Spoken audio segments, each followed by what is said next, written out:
Ողջույն բոլորին, ես Դավիթ Ռակուրսն եմ եւ դուք դիտում եք առանց սահման հաղորդման հերթական թողարկումը։ Մի քանի թողարկում առաջ մենք խոսում ենք Հարութի հետ, Հարութ ջան։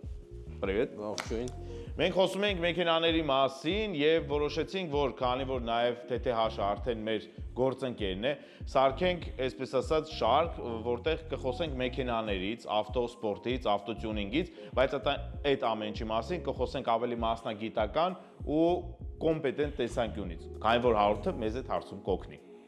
Հարութ ջան, այսօրվա թեմաներից առաջ մի քանի հարցեր ենք առանձնացրել, որոնք ենթադրում ենք ձեզ շատ են տալի։ Կխնդրեմ դու պատասխանես, շատ են տալի, քիչ են տալի ու եթե տալիս են, ինչ եք պատասխանում։ Շատ բարի։ Ամենաշատ տրված հարցը, որ հարցնում են, ինչ արժի տյունինգը։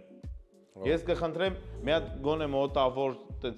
շեմեր նշել, քանի տեսակ տյունինգ կա ու դրանք ինչ գների մեջ են տատանվում, որովհետև գնայինը ամենաշատն էր հետաքրքրում հարցերի մեջ։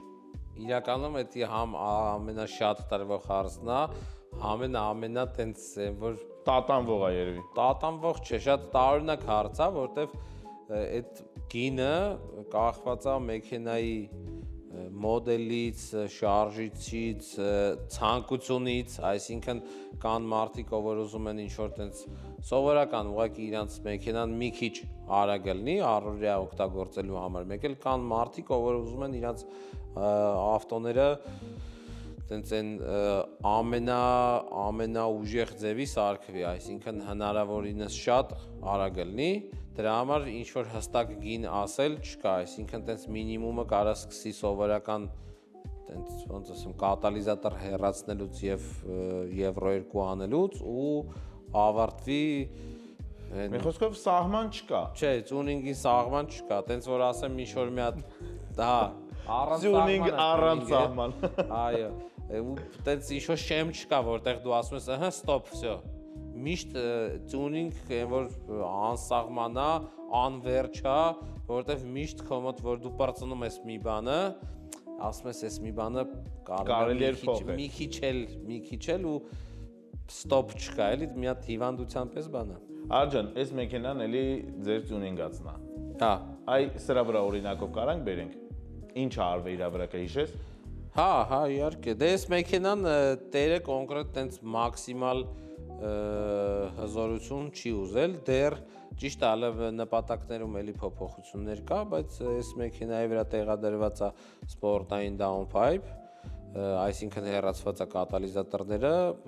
փոխած է ներածման համակարգը, կուլերը ավելի ստաբիլ աշխատելու համար եւ ծրագրավորված է փոխանցման տուփը եւ շարժիչի ծրագիրը։ Ու դա ինչ կարժենա։ Զուտ այս օրինակով։ Միջին է, դե կարող եմ ասել է թանկացել է։ Հա, միջինացված կոնկրետ այս ավտոյի պարագայում դες պլյուս մինուս մի $1500 կարգի։ Հա, տենց թիվը ասեցինք, այնպես որ դուք լսեցիք ինչի դեպքում ինչ է լինում։ Մյուս հարցը, որ էլի ամենաշատը տվեցին, կա պրոբլեմատիկ մեքենա, տենց ստատիստիկա, որ այդ մեքենաները պրոբլեմատիկ են, իրանց տյունինգ անելը տենց ինչ-որ գլխացավանքի պես է, եթե կա որ մեքենան է ու հատկապես որ մասնա, որ տենց խնդրով է լինում։ Ոչ թե խնդրով, այլ երկարական տենց ջանջալա։ Իրականում մի հատ մեքենա կա, որ զանգում են, որ ասում եմ, չէ, ավելավա չանեմ, դա ամենաառաջի գեներացիայի 4.4 տվին տուրբո BMW-ներին է,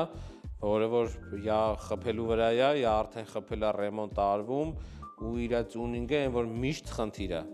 Այսինքն պիտի այն որ լրիվ իդեալական վիճակում լինի այդ ավտոն ու դու կարողանաս ինչ-որ լուրջ ռեզուլտատ ստանաս, էլի։ Հետո ճիշտ է, BMW-ն ընթացքում կատարել է գործել է ու հիմա դա երևի ամենալավ շարժիչներից մեկն է, բայց 15 տարի առաջվա իր սկիզբը պրոբլեմատիկ է, էլի շատ։ Հա։ Հասկացա, մնացածը նորմալ է, համատաբար լինում է հեշտ անել։ Դե մնացածը հա, նու Mercedes-ների մեջ տես կակտակավոյ շատ պրոբլեմատիկ ավտո չկա, հա, դե ամեն մի ավտոն էլ իր յուրահատկությունը ունի։ Ինչ որ մի հատ մինուս ունի կամ ինչ որ մի հատ բան կա, որի վրա միշտ ուշադրություն ենք դարձնում ու մեր մոտ որ գալիս է ավտոն, պրակտիկորեն մենք արդեն գիտենք, որ օրինակ ինչ որ մի բանի վրա այս ավտոյի ու այս շարժիչի դեպքում մենք պիտի ուշադրություն դարձնենք։ Ու վերջին հարցը, որը մեզ գրել էին, ողջույն ենք ուղարկում Վարդան Իգիթյանին, Վարդանն էր գրել, ասում է մեքենան երբ բերեմ։ Դե էսա մոտակայքում իր մասերը կհասնի կբերի։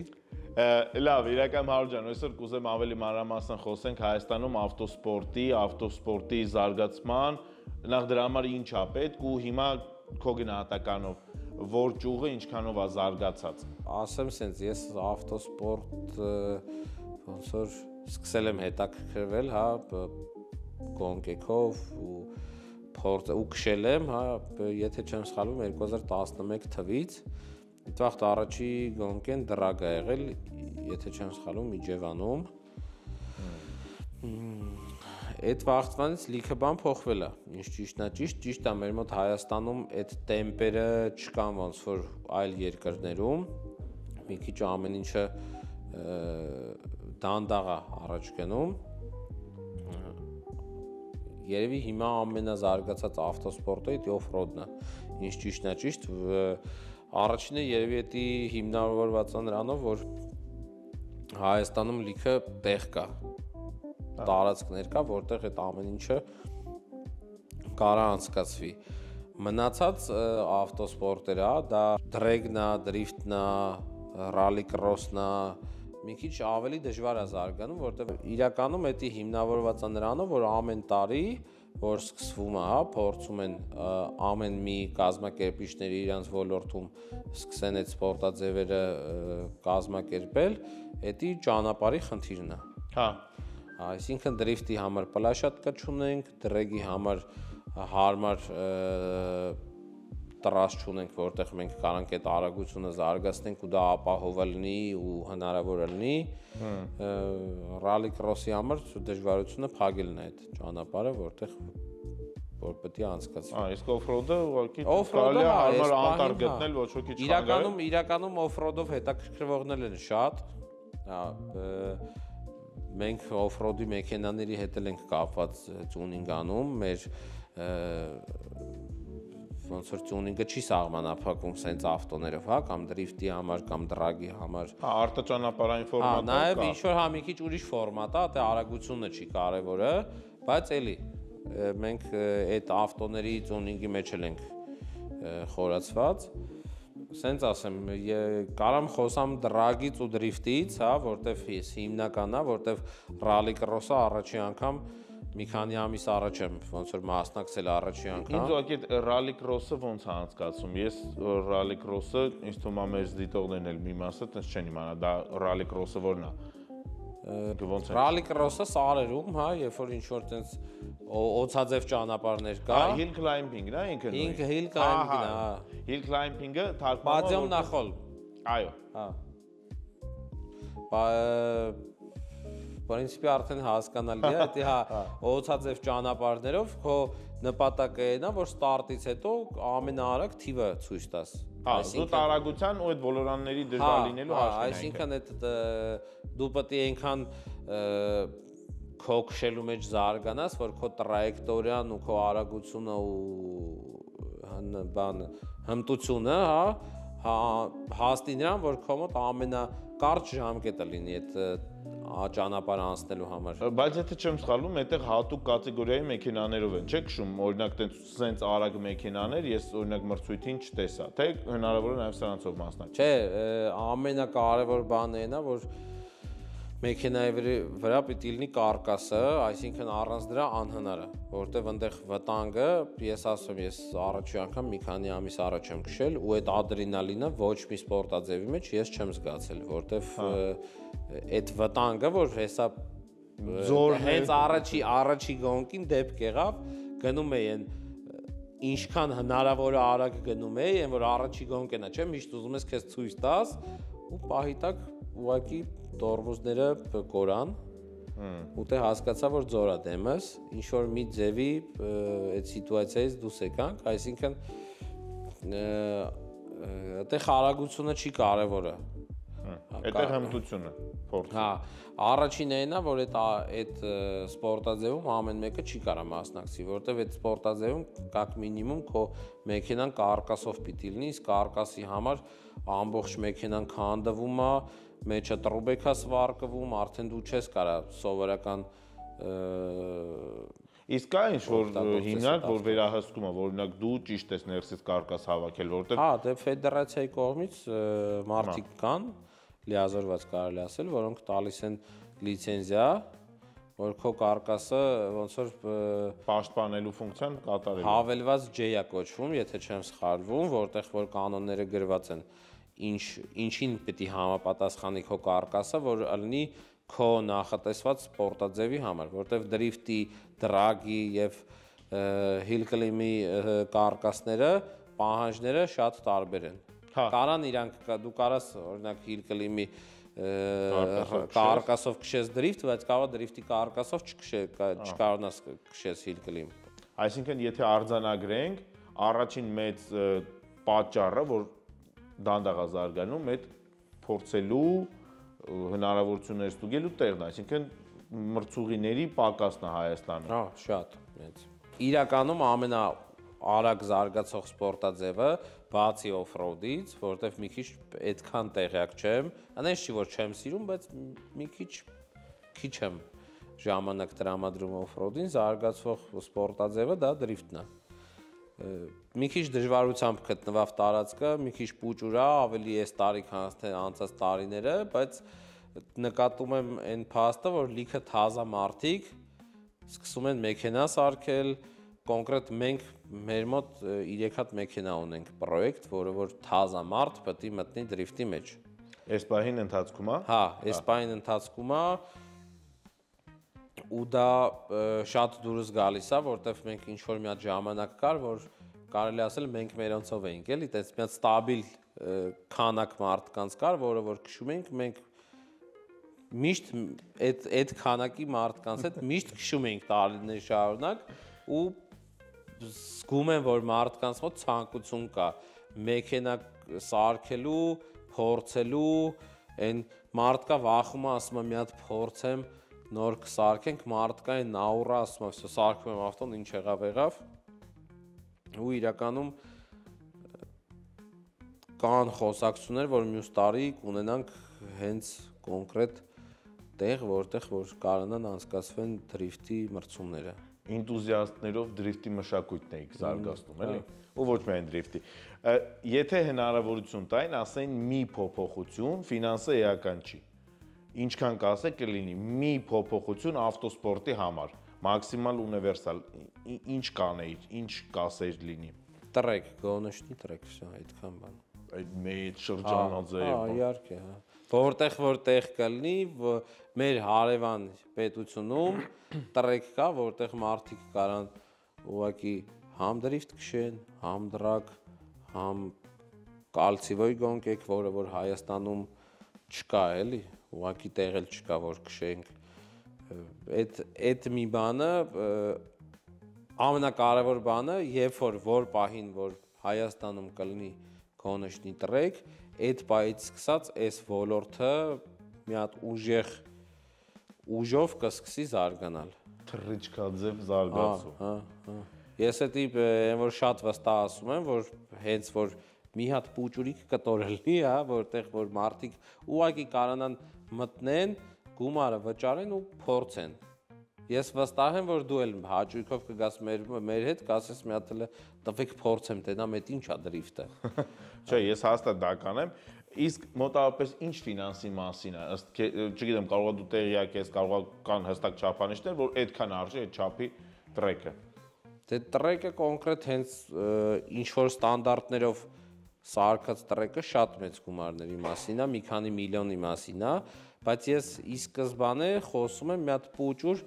տարածքի մասին, ուղղակի մի հատ քառակուսի ասֆալտապատած, էլի ինչ որ մի հատ բան է լինելու, էլի ուժա լինելու բրթող այդ զարգանալու համար։ Բայց ինձ հետաքրքիր է ինքը բիզնես տեսանկյունից մեկը ձեռքը տա, չէ՞, ինքը ձեռնատու բիզնես պրոյեկտ չի։ Չեմ կարծում, որ ինքը ձեռնատու բիզնես պրոյեկտ է, լիքը մարդ կա, որ ուզում է նայում է որպես բիզնես պրոյեկտ, բայց ինձ թվում է, որ այդ փողի ներդրումը ուրիշ բիզնեսների հետ ավելի շուտ հետ կբերի, ինձ թվում է, որ այդ ներդրումը անելու է էնտուզիաստ մարդ, այսինքն այն մարդը, որ սիրում է այդ ամեն ինչը։ Էնտուզիաստ ջան, դու բաժանորդագրվիր, հիմա էնտուզիաստներ եւ ոչ էնտուզիաստներ։ Բաժանորդագրվում եք մեզ Facebook-ում, YouTube-ում եւ Instagram-ում, որպեսզի տեղեկացված լինեք, մասնագիտացված տեղեկացված լինեք մեքենաներից։ Հարուն ջան, քանի տեսակ տյունինգ կա։ Տեսակները շատ են, արտաքին տյունինգ, շարժիչի տյունինգ, փոխանցման տուփի տյունինգ, ընթացային մասի տյունինգ, աուդիո տյունինգ։ Ուղղակի ինձ թվում է բացի մեխանիկական տյունինգից ամեն ինչը մի քիչ սուբյեկտիվ է, այսինքն արտաքին կամ աուդիոն ամեն մեկին ինչ որ մի բան տենց ուրիշ ձև է դուր գալիս, այս գույնը չէ այն գույնը կամ բարձր կամ ավելի տենց չգիտեմ ցածր, բայց մաքուր կոնկրետ մեխանիկական տյունինգը կա արդյունք էլի, եթե քեզ պետք է օրինակ արագ ավտո, դու արդյունքը ունես քո տվյալներով, դա կլինի Dino ստենդի վրի ձիաուժները, թե ուղղակի 0-ից 100, 100-ից 200 կամ 402 մետրի տվյալները, դա մի քիչ ավելի ստույգ է, այսինքն դու քո արդյունքը տենց ավելի հստակ փաստերով կարող ես տենաս, էլի։ Իսկ օրինակ ընթացային մասը, մարդիկ գալիս են, ասում են ուզում եմ ավտոս մի քիչ ավելի կայուն լինի ճանապարհի վրա, բան դրա վրա էլ դու աշխատում ես, որ ստանաս նույն օրինակ հիլ կլիմի մեջ, հա, դու աշխատում ես քո ընթացային մասի վրա, որ կարողանաս այդ վարկյանները շահես, որ քո մեքենան ավելի ստաբիլ լինի պավառոտներին, հա, զորը չթռնենք։ հա։ Այսինքն եթե ամփոփենք, տյունինգի մի մասը ճաշակ է, այսինքն այնտեղ, չգիտեմ, գույն, այս արտաքին իր տեսքը, բայց մեխանիկականը հստակ փաստերով, թվերով լինում է ավելացնել, պակասացնել։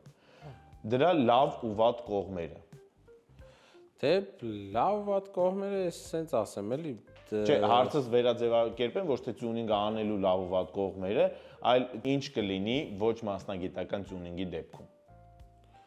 Իրականում դա մի քիչ դժվար հարց է։ Լիքը մարդ գիտեմ, որ ինքը իր ուժերով,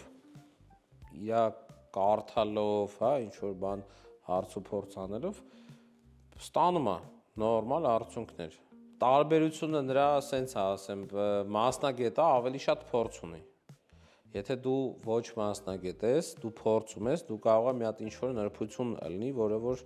չհասկանաս, հա։ Հիմա խոսում եմ ոչ թե ինչ-որ ծրագրային տյունինգի մասին, որովհետև ծրագրային հատվածը մի քիչ դժվար է սովորական մարդու համար, հա։ Խոսքը գնում է հենց տեխնիկական հատվածի, հա, դետալների։ Երբ որ մարդը ունի փորձ, արդեն իր կոպիտ ասած սխալների վրա սովորել է ու հաճախորդին պատրաստի լուծում ունի, փորձված, ստաբիլ, առանց ինչ-որ մեծ վտանգների, ավելի մի քիչ բացված պատասխանեմ քո հարցին, շատ լիքը հետևանքների կարա բերի վատ տյունինգը, որովհետև դու կարող ես դնես սխալ դետալ, մոտորդ խփի, չգիտեմ, դու եթե գործ ես անում քո ընթացային մասի վրա, կարող է քո մնացած դետալները ավելի շուտ մաշվեն, փչանան։ Դա ինչով է տարբերվում, հա, մասնագետը ու ուղղակի լյուբիցելը, հա, այն նրանով, որ փորձ ունի։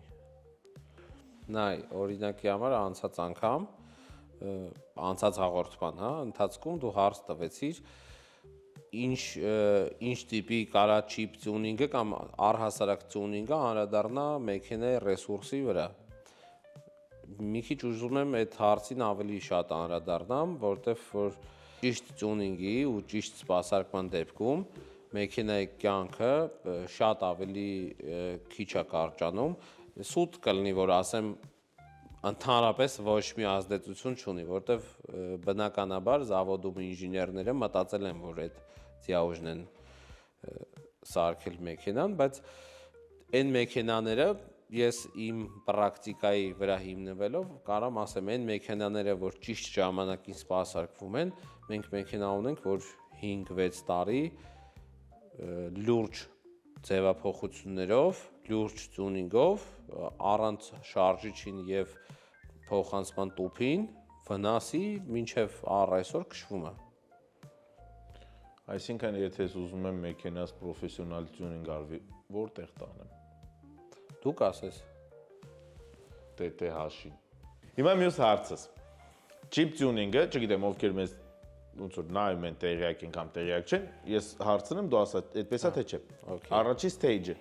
մեքենայի վրա գործարանային լիմիտները ծրագրով հանվում են ու մեքենան առանց ինչ որ փոփոխության արտաքինից մեխանիկական ուղղակի ոնց որ կարողանում է ավելի շատ OGG տալ, ավելի արագ գնալ, այդպես է։ Այո։ Կա chip tuning էլեկտրոմոբիլների համար։ Ճիշտ ասած, տես հետաքրքիր հարց է շատ, որտեղ էլեկտրոմոբիլները այսօրով ոչ մեկ չէր պատկերացնում, բայց մեր կյանքում մեծ տեղ են զբաղեցնում։ Ես չեմ սիրում էլեկտրոմոբիլ։ Հա, լավ, եթե դու կքննարկենք։ Հա, ես չեմ սիրում էլեկտրոմոբիլ։ Չեմ կարա կոնկրետ պատասխանեմ այդ հարցին, բայց ինչքանով որ ես գիտեմ, գործարանից նախատեսված ինչ-որ մի հատ ծրագրեր կան, որը որ կարճաժամկետ տալիս են հնարավորություն այդ ավտոներին ծր բարձր ձյաուժ տան էլի։ Ես եթե չեմ սխալվում, դա Տեսլայի վրա կա, բայց հիմնականում որ զարաթքի ես դնում, լավ էլ գնում է։ Ինչու չես սիրում էլեկտրոմոբիլ։ Հոգի չկա էլեկտրոմոբիլի մեջ։ Այտենց նստել եմ, հա, արագ էլեկտրոմոբիլ նստել եմ, իմ համար այնց չի, որ էլեկտրոմոբիլը տեղ չունի ելնելու կյանքում, բայց ինձ թվում է էլեկտրոմոբիլը կարա լինի մենակ որպես փոխադրամիջոց, որտեվ ինքը այսօրով շատ գնային հասանելի է, կոմֆորտ է, այսինքն եթե վերցնենք նույն, հա, գնային սեգմենտի մեջ, դասի մեքենաներ, երևի այդ գնով չես կարա գերմանական ավտո առնես, հա։ Ճիշտ է, ես որ շատ ընկերներ ունեմ, որոնք որ քշում են էլեկտրոմոբիլներ ու փորձել եմ ամեն մի էլեկտրոմոբիլը չի որ դուրս եկել է, բայց լիքը մեքենաներ կա, որոնք որ ունեն կոմֆորտ ու դաժե ասեմ քեզ ավտոներ կա, շատ քիչ են, երևի մի հատիկ ավտո կա, որը որ կուզենայի ամեն օրվա ունենայի։ Էլեկտրոմոբիլ։ Հա, որն է, եթե գաղտնիք չի։ Ուրեմն մի հատ կամպանիա կա, որը որ մի հատիկ ավտո է արտադրում, ինչ ճիշտ է ճիշտ, բայց իրանց ավտոն ունեցա ստացվել, որ օրինակ դու որ մեքենան հերվից տեսնում ես, պատկերացնում ես, չէ՞ որ ինքը էլեկտրոմոբիլ է, всё уже Իրանից երևում է, չէ՞։ Կա այդպես ավտո, որը որ կոչվում է Rox, ունի ավտո Rox 01, բեմոր դուրս եկել է, էլի չգիտեմ, դες կարող է ինչ-որ մի ժամանակ հետո նաև որպես իմ ամեն օրվա ավտո ձեռքը բերեմ, որտեվ ինձ թվում է ինձ կհասկանան այն մարդիկ, որ ունեն սպորտային արագ ավտոները, ամեն օր առաջինը այդ ձենը, որտեվ մեր սաղի ավտոները, որ հզոր են, համ չոր են, համ ձենով են, տենց ամեն օրվա քո գործերով տենց մի քիչ հոգնում ես, էլի։ Ուզում ես մի քիչ հանգստանաս այդ ավտոից, որ շաբաթ կիրակի օրը նստես, տենց վերհիշես, էլի, որ հաճույք է։ Ինձ հետաքրքիր է ավտոսպորտում, հայկական, համաշխարհայինում տեսել եմ արդեն տենց նախադեպեր կա, Տեսլայով էլ, Զիկրով էլ, մարդիկ դրագ, դրիֆտ չեմ հիշում, բայց դրագ ամենայն դեպս տեսել եմ, որ արագության վրա։ Հայաստանում ըստ քեզ կստացվի էլեկտրոմոբիլների մուտքը, թե կարող է արդեն ստացվել է, ես չգիտեմ։ Իրանք ըստ քեզ որպես ավտոսպորտի մաս ի վիճակի են, այսինքն իրանք ընթացային մասը, հետո իրանք ի վերջո ամբողջությամբ ծրագիր են։ Իսկ դրիֆտը, դրագը մի քիչ կարող է ծրագրին հակառակ լինի, ասենք իրանք ավտոմատ բլոկ անի։ Դες պարագ ես քշում հավաքի քեզ։ Չէ, դրեգում եղել է դեպք։ Այստեղ Հայաստանում, հա, այդ վաղ հələ տենց մեծ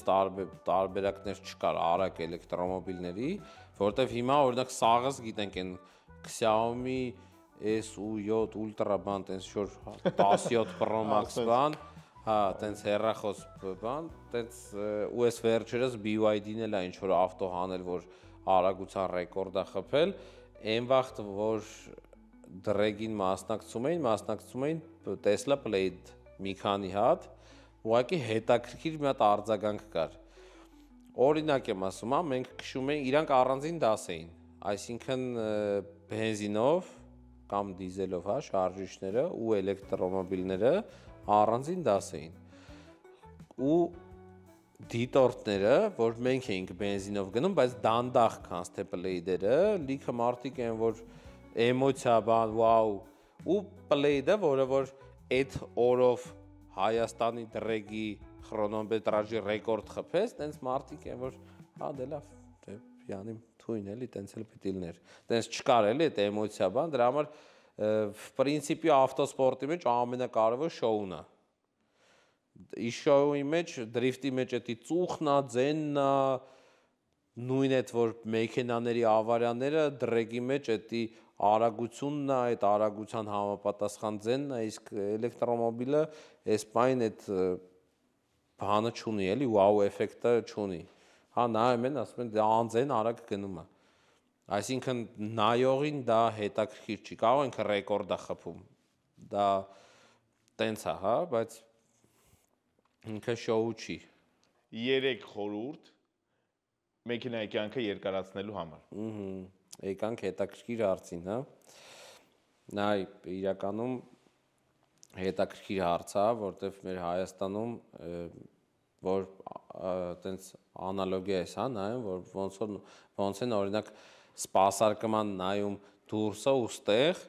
շատ լիքը տարբերվում է, որտեվ մեր մոտ Հայաստանում հիմնական ավտո շահագործողները գիտեն, որ յուղ փոխել ֆիլտր ու վсё թույնա, ձմեռը մի հատ անտիֆրիզ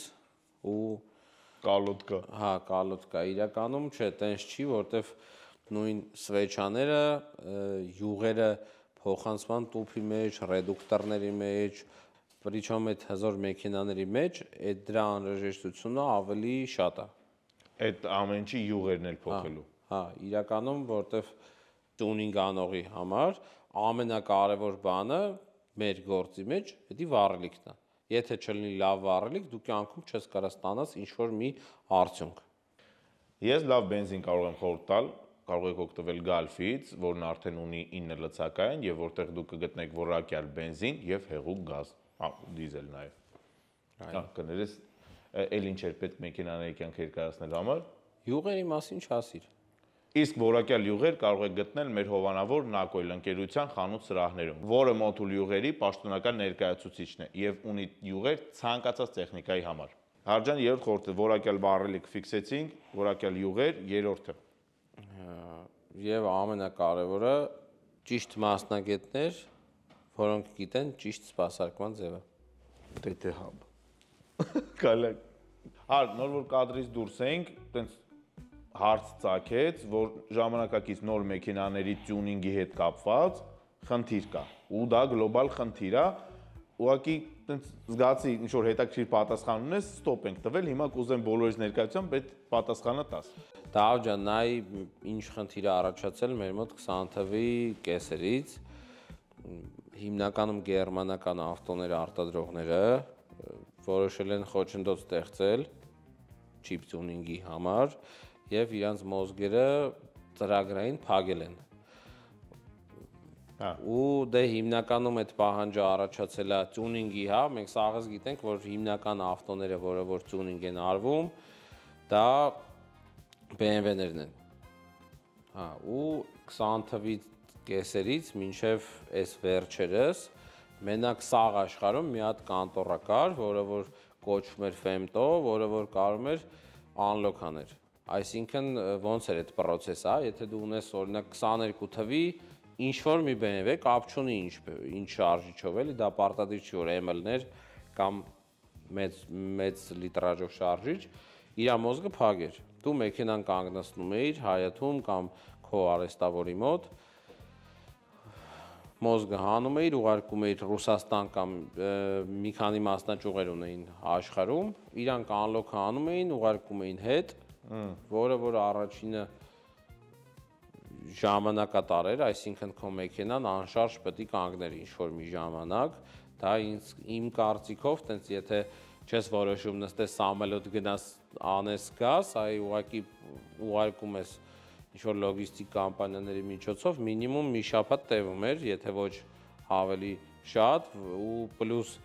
լիքը խնդիրներ, որ կարող է ճանապարհին վնասվեր կամ դեպքեր էր եղել, որ գալիս էր ու ուղղակի մեքենան խոտ չէր ընկնում։ Հիմա վերջի լուրերից այդ ասպարեզում կարող եմ ասեմ, որ Հայաստանում արդեն դրա լուծումը տրված է, դա այդ լուծման վրա աշխատել է թիմ աշխարհի մի քանի կետերում ու կարելի ասել, որ այդ թիմը երկրորդն է աշխարհում, ով որ կարողացել է այդ անլոքը անի։ Այսինքն, այս պարագայում, այս օրով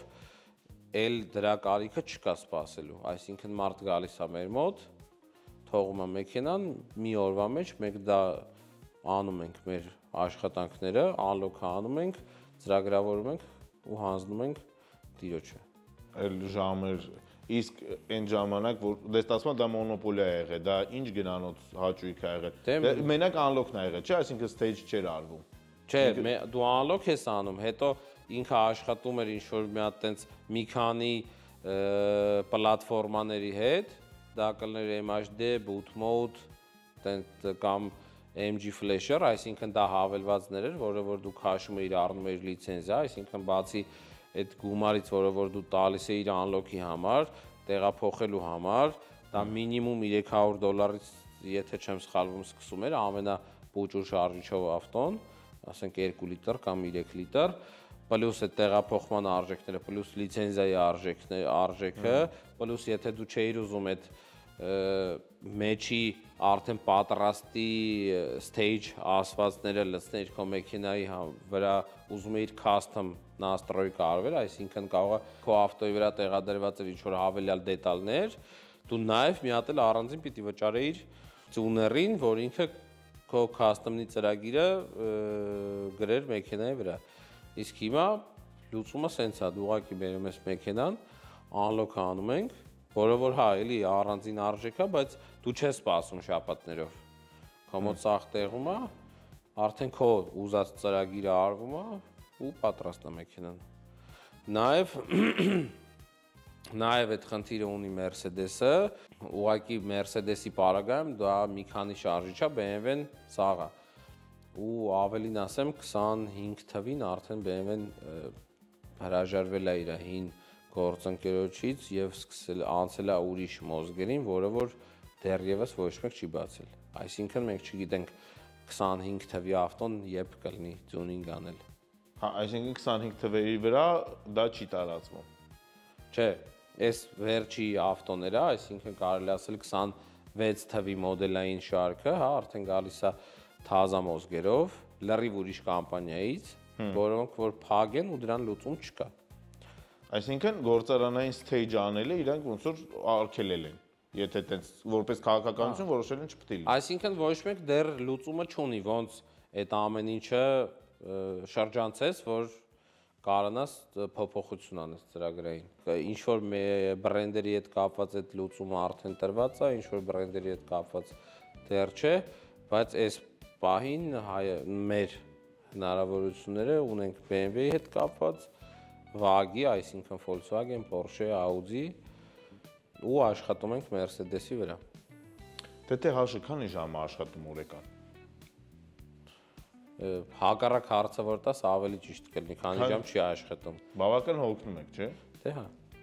Ես դրա համար առաջարկում եմ լիցքավորվենք էներգիայով ու շարունակենք մեր զրույցը։ Իսկ ես հիշեցնեմ, որ մեր գլխավոր հովանավորն է Lit Energy-ն։ Էներգիա առանց սահմանների։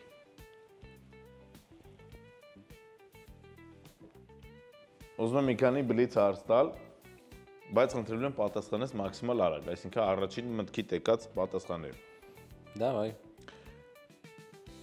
Դրիֆտի համար լավագույն մեքենան գործարանային կոմպլեկտացիայով։ Alteza։ Դրագի համար լավագույն մեքենա գործարանային կոմպլեկտացիայով։ GTR։ Hill climbing-ի համար գործարանային։ Հիմա թազա ավտո է դուս եկել Toyota Yaris GR։ Off-road-ի համար գործարանային վիճակով մեքենա։ Wrangler։ Հիմա մի քանի հարց TTH-ի հետ կապված։ TTH-ի ամենաթանկ պրոյեկտը։ Մինչև $100,000։ TTH-ի սարքած ամենաարագ մեքենան։ պիտի M4-ն է։ Արագությունը ինչքան է եղել ռեկորդային։ Ու ռեկորդային տենց արագություն չենք չափել, բայց 402 մետրը 9:59 վայրկյանում։ Դա դեռևս այս պահի դրությամբ նկարահանման ամենաարագ ավտոն է չետվերտ միլիի վրա Հայաստանում։ Ու վերջինը, քո ամենասիրած պրոյեկտը, որ արել ես ու տենց մեջը տպավորվել է։ Հիշում ես ու սիրով ես հիշում։ C-կլասը հիշում ես, այն կարմիր։ Այդ մեքենան տենց չգիտես խի տենց շատ եմ սիրում այդ մեքենան։ Բայց այդ մեքենան վաճառ տերը տարա ոչ թե վաճառ։ Չէ, տարել է, հա, նույն sense ասեմ, տենց հերթական սպասարկումն է մնացել ու վերջ, բայց հա, տիրոջ մոտ հանձնել ենք այդ պրոյեկտը։ Շատ սիրուն է ստացվել իդեպ։ Դե ինչ, մենք այսքանով այսօրվա մեր հաղորդումը եզրափակում ենք, հիշեցնենք, որ մենք այսօր զրուցում ենք Հարութ Ախվերդյանի հետ, ով TTH Performance-ի հիմնադիրն է։ Խոսեցինք այսօր մեքենաների, ավտոսպորտի, ավտոտյունինգի, էլեկտրոմոբիլների ու դրանց կարևորության մասին։ Դավ ջան, իրականում ոնց ասեցի, մեր հաղորդումները արդեն շարունակական բնույթ են կրելու ու ամենակարևորը, որ ցանկությունը է, որ մեր հետևորդները իրանց հուզող հարցերը տան, որտեղ մենք տրամադրված ենք կանչենք հյուրեր, խոսանք տարբեր հարցերից, տարբեր խնդիրներից ավտոսպորտի, քննարկենք այն ինչ որ կապված է տյունինգի հետ, սպորտաձևերի հետ ու փորձենք զարգացնենք այդ ամեն ինչը, այսինքն հասանելի դարձնենք մարդկանց այդ ինֆորմացիան։ Ու զարգացնենք Հայաստանում ավտոմշակույթը, ավտոսպորտը, որպեսզի ինքը սովորականից ավելի շատ սկսի զարգանալ։ Իսկ մենք այսքանով ավարտում ենք, ես ուզում եմ նաև շնորհակալություն հայտնել Garmin ընկերությանը, մեր գործընկերոջը ու նաև շնորհակալություն ենք հայտնում Ավտոպլյուս ընկերությանը, այս գեղեցիկ շքեղ տարածք այսօր մեզ տրամադրելու համար։ Դուք դիտում եք առանց սահման հաղորդումը, ես Դավիթ Ռակուրսն եմ եւ ինձ հետ է Հարութ Ախվերդյանը։ Շնորհակալություն։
Եկել եմ խրախուսելու։ Ինքն է համոզել, որ եկել եք այսօր։ Փորձում ենք բարձր թողնել։ Դե ինչ,